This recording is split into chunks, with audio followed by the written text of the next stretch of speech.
नमस्कार दोस्तों, आपका हमारे चैनल में हार्दिक स्वागत है।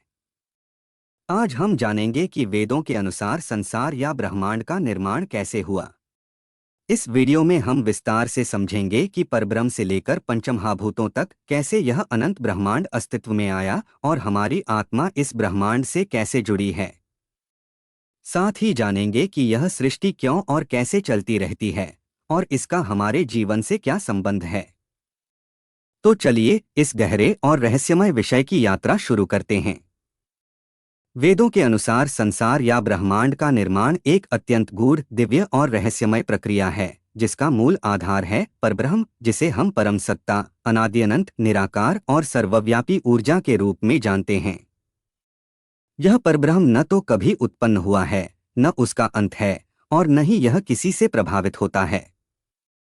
यह वह अनंत चेतना है जो संपूर्ण ब्रह्मांड में व्याप्त है और समस्त सृष्टि की जननी है। वेदों में कहा गया है कि इस अनंत परम सत्ता के भीतर सभी संभावनाएं निहित हैं और इसी से ब्रह्मांड की शुरुआत होती है। इस शुरुआत को वेदों में हिरण्यगर्भ के नाम से जाना जाता है, जिसका अर्थ है स्वर्ण का गर्भ। हिरण्यगर्भ एक अति सूक्ष्म, अति सघन और दिव्य ऊर्जा का केंद्र था, जिसमें ब्रह्मांड की सभी संभावनाएं, नियम और तत्व मौजूद थे। जब यह हिरण्यगर्भ पूर्णता की अवस्था तक पहुंचा, तो उसने स्वयं को प्रस्फुटित किया, अर्थात एक अनंत विस्तार हुआ। यह प्रस्फुटन एक अद्भुत, दिव्य ऊर्जा का विस्फोट था, जिसे आज के आधुनिक विज्ञान ने बिग बैंग के नाम से जाना है, लेकिन वेद इसे केवल भौतिक घटना नहीं बल्कि दिव्य इच्छा, शक्ति और चेतना का अवतरण मानते हैं। इस प्रस्फुटन के साथ ही ब्रह्मांड के मूल तत्व प्रकट हुए, जिन्हें पंचमहाभूत कहा गया: आकाश, वायु, अग्नि, जल और पृथ्वी। ये पांच तत्व मिलकर ब्रह्मांड की सारी भौतिक वस्तुओं और जीवों का निर्माण करते हैं। इसके साथ ही समय, स्थान, गति और ऊर्जा की संकल्पनाएं भी जन्मी। वेदों के अनुसार समय और स्थान केवल भौतिक मापदंड नहीं, बल्कि सृष्टि के चक्रीय और दिव्य पहलू हैं। सृष्टि एक चक्रीय प्रक्रिया है, जिसमें विस्तार और संकुचन, जन्म और मृत्यु का चक्र चलता रहता है।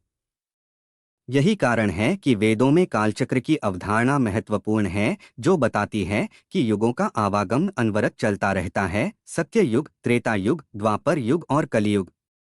हर युग का अपना स्वरूप, अपनी ऊर्जा और अपने नियम होते हैं, जो जीवों के कर्म और अनुभव को प्रभावित करते हैं। इस सृष्टि के केंद्र में है शिव और शक्ति का दिव्य योग। शिव को स्थिर चेतना, अनंत शून्यता और परम सत्ता माना जाता है, जबकि शक्ति वह क्रियाशील ऊर्जा है जो सृष्टि को जन्म देती है, उसकी रक्षा करती है और अंततः उसका संहार भी करती है। शिव और शक्ति के बिना कोई भी रचना संभव नहीं। यही कारण है कि वेदों में शिव को निराकार ब्रह्मा और शक्ति को साकार शक्ति के रूप में पूजा जाता है। इन दोनों का संयोग ब्रह्मांड के चक्र को संचालित करता है, जिससे सृष्टि की निरंतर गति बनी रहती है। मानव जीवन भी इस ब्रह्मांड की सूक्ष्म छवि है। हमारे शरीर के पांच तत्व पंचमहाभूत से जुड़े हैं और हमारा मन और आत्मा ब्रह्मांडीय चेतना के अंश हैं। हम अपने कर्मों के अनुसार जन्म-मरण के चक्र में घूमते रहते हैं और यह यात्रा आत्मा के विकास का मार्ग है। आत्मा न तो कभी नष्ट होती है और न जन्म लेती है, यह अनादि अनंत है। जीवन का मूल उद्देश्य है इस आत्मा की शुद्धि और मोक्ष की प्राप्ति, जिससे वह ब्रह्मांडीय चेतना के साथ पूर्णतया एकाकार हो जाए। वेद हमें इस दिव्य यात्रा के लिए कई साधन प्रदान करते हैं: योग, ध्यान, जप, भक्ति और कर्मयोग। योग और ध्यान से हम अपने मन को शुद्ध करते हैं, जप और मंत्र से अपनी ऊर्जा को संचित करते हैं, भक्ति से परम सत्ता के प्रति प्रेम और समर्पण बढ़ाते हैं और कर्मयोग से अपने कर्मों को निःस्वार्थ सेवा में लगाते हैं। ये साधन हमारे अंदर छिपी ब्रह्मांडीय चेतना को जागृत करते हैं और हमें ब्रह्मांड के रहस्यों से जोड़ते हैं। वेदों की यह शिक्षा आज के विज्ञान से भी मेल खाती है। विज्ञान ने यह पाया है कि संपूर्ण ब्रह्मांड ऊर्जा का एक विशाल महासागर है, जिसमें पदार्थ, ऊर्जा, समय और स्थान एक दूसरे से जुड़े हुए हैं। क्वांटम सिद्धांत, ऊर्जा संरक्षण के नियम और ब्रह्मांड के निरंतर विस्तार की अवधारणा वेदों के इन प्राचीन विचारों को पुष्ट करती है। लेकिन वेद इसे केवल भौतिक घटना नहीं बल्कि चेतना और दिव्यता का स्वरूप मानते हैं। इस प्रकार संसार का निर्माण केवल एक भौतिक घटना नहीं है, बल्कि एक आध्यात्मिक और चेतनात्मक प्रक्रिया है। यह एक अनंत यात्रा है जिसमें ब्रह्मांड और जीवात्मा दोनों निरंतर विकास के मार्ग पर हैं। हमारा जीवन इस महान यात्रा का हिस्सा है और इसका उद्देश्य है अपने अंदर छिपी ब्रह्मांडीय चेतना को पहचानना, अपने कर्मों से संतुलन बनाए रखना और अंत में मोक्ष की प्राप्ति करना।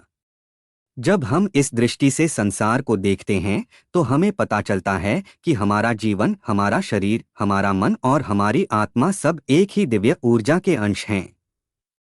वेद हमें यही सिखाते हैं कि हम ब्रह्मांड के एक अनमोल हिस्से हैं और हमें अपनी ऊर्जा और चेतना को समझकर अपने जीवन को सार्थक बनाना चाहिए।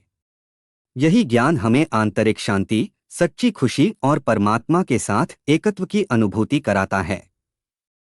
इस प्रकार संसार या ब्रह्मांड का निर्माण वेदों के अनुसार एक दिव्य, अनंत और रहस्यमय प्रक्रिया है जो हमें हमारे जीवन के वास्तविक उद्देश्य से अवगत कराती है और हमें आध्यात्मिक विकास की दिशा में मार्गदर्शन करती है। अगर आपको यह वीडियो पसंद आए तो कृपया लाइक करें, अपने दोस्तों के साथ शेयर करें और हमारे चैनल को सब्सक्राइब करना न भूलें। अपनी राय और सवाल नीचे कमेंट बॉक्स में ज़रूर लिखें। हम आपके कमेंट्स का जवाब देने की पूरी कोशिश करेंगे। धन्यवाद।